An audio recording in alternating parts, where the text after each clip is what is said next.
रामपुर नामक एक गांव में रामू नाम का एक गरीब किसान रहता था। रामू मेहनती था, परंतु उसके पास बहुत थोड़ी सी जमीन थी। उस जमीन से जितनी फसल होती वो उसके परिवार का पेट भरने के लिए भी मुश्किल से ही पूरी पड़ती थी। उसकी गरीबी और मेहनत को देखकर गांव के लोग कहते, रामू, इतनी मेहनत का क्या फायदा? तुम्हारा भाग्य ही खराब है जो तुम इतना परिश्रम करने के बावजूद भी गरीब हो। ये सुनकर रामू थोड़ा उदास हो जाता, पर फिर भी वो मेहनत करना नहीं छोड़ता। एक दिन गांव में एक साधु आए। गांव के लोग उनकी बातें बड़े ध्यान से सुनते थे और उन्हें बहुत मानते थे। रामू भी उनके पास गया और अपनी गरीबी और मेहनत की कहानी सुनाई। साधु ने उसे ध्यान से सुना और फिर कहा, तुम्हारी मेहनत जरूर रंग लाएगी बेटा, बस धैर्य रखो और अपनी मेहनत को बढ़ाते रहो। कभी कभी हमारी मेहनत के फल का समय आना थोड़ा देर से होता है, परंतु मेहनत का फल निश्चित रूप से मिलता है। रामू को साधु की बात से थोड़ी हिम्मत मिली और वो और भी मेहनत से खेती में जुट गया। दिन रात मेहनत करता, खेतों में घंटों समय बिताता। समय बीतता गया, लेकिन रामू की स्थिति में कोई खास बदलाव नहीं आया। फिर भी रामू ने अपने परिश्रम को कभी कम नहीं होने दिया। एक दिन जब रामू अपने खेत में हल चला रहा था, तभी अचानक हल किसी कठोर चीज से टकराया। उसने हल को जमीन से निकाला और देखा कि वहाँ कुछ चमक रहा है। उसने मिट्टी को हटाया तो एक पुरानी धातु की हांडी निकली। उसने हांडी को खोला तो उसकी आंखें चमक उठी। हांडी में सोने की मोहरें भरी हुई थीं। रामू को अपने भाग्य पर यकीन नहीं हो रहा था। उसने साधु बाबा की बात को याद किया कि मेहनत का फल अवश्य मिलता है। रामू ने उन सोने की मोहरों से थोड़ी जमीन और खरीदी और बेहतर बीज और साधन जुटाए। अब उसकी फसल बहुत अच्छी होने लगी और कुछ ही सालों में वह एक समृद्ध किसान बन गया। उसकी मेहनत और भाग्य ने मिलकर उसका जीवन बदल दिया। इस घटना के बाद गांव के लोग भी उसकी तारीफ करने लगे और कहने लगे, देखो, मेहनत का फल मिलता ही है, बस धैर्य रखना जरूरी है। रामू ने अपनी मेहनत और धैर्य से सिद्ध कर दिया कि सच्ची लगन और परिश्रम से किस्मत भी हमारे साथ चलने लगती है। अगर आप सारे लोग इसी तरह का वीडियो देखना चाहते हैं तो मेरा चैनल को सब्सक्राइब और शेयर करना ना भूलें।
व्यक्ति सुबह सवेरे अकेले वन में टहलने के लिए निकला। वह अपने ही धुन में चला जा रहा था।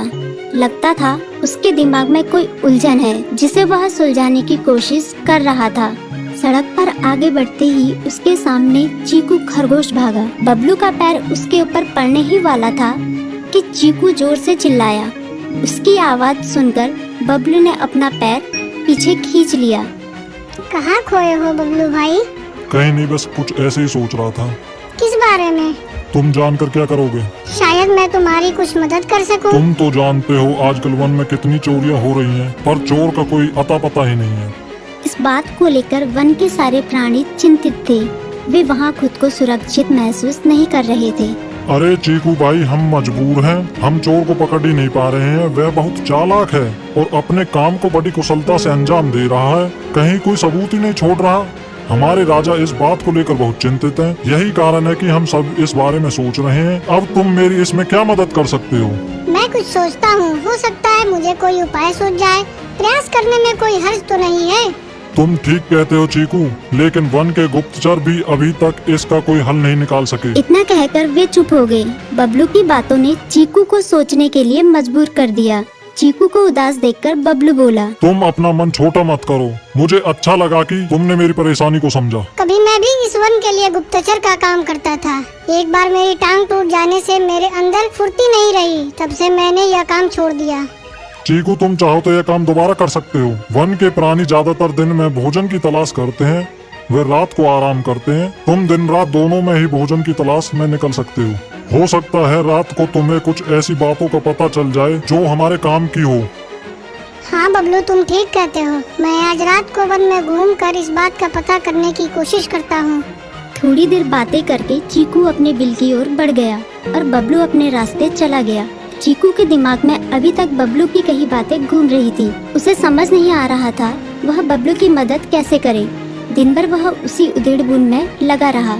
शाम होते ही चीकू कुछ सोचने लगा और वह चुपचाप बिल से बाहर निकल आया। चीकू की पत्नी ने देखा तो बोली, इस समय कहाँ जा रहे हो? बाहर खतरा है। खतरा तो सुबह भी रहता है, लेकिन खतरों से डरकर हम भूखे तो नहीं मर सकते। मैं बाहर घूम कर आता हूँ। इतना कहकर चीकू रात को बिल से बाहर निकल आया। कुछ दूर जाकर उसकी नजर बंकू उल्लू पर पड़ी, जो कुछ ही दूरी पर था।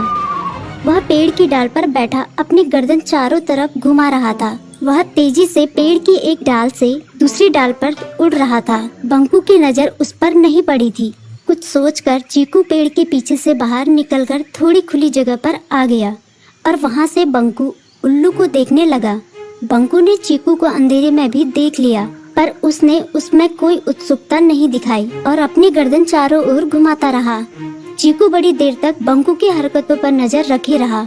वह थोड़ी देर तक खुले मैदान में खड़ा रहा, पर बंकू ने उसे देखकर भी अनदेखा कर दिया। उसने महसूस किया कि बंकू के आसपास चमकू चमगादड़ भी मंडरा रहा था। कुछ देर वन में घूमने के बाद चीकू अपने बिल में लौट आया और सुबह होने का इंतजार करने लगा।